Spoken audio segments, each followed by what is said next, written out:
അശ്വതി എന്നെ വിളിച്ചോ? ഇല്ല. ഒരു വിളി ഞാൻ കേട്ടല്ലോ. തോന്നിയതായിരിക്കും. ശരിയാ, ഏത് നിമിഷവും അശ്വതിയുടെ വിചാരോട്ട് നടക്കുകയല്ലേ, അതുകൊണ്ട് തോന്നിയതാവും.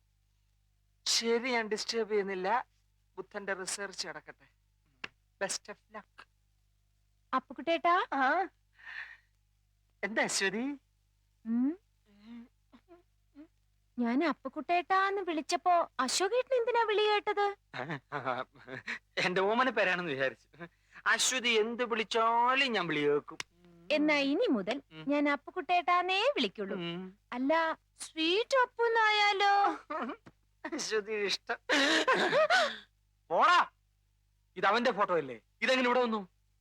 ശരിയാണല്ലോ, ഇതെങ്ങനെ എന്റെ മേശപ്പുറത്ത് വന്നു?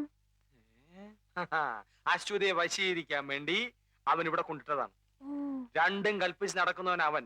അശ്വതി കരുതിയിരുന്നോണം. എന്തിനാ? എന്തിനെന്ന്? കുട്ടിമാമ അശ്വതി എന്നെ ഏൽപ്പിച്ചിട്ടാ പോക്കറയ്ക്ക് പോയിരിക്കുന്നു.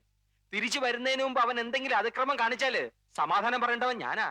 ഡാഡി തിരിച്ചു വരാൻ കാത്തിരിക്കാ ഞാനും. എന്നിട്ട് വേണം എനിക്ക് എല്ലാം പറയാൻ. എന്തോന്ന് പറയാൻ?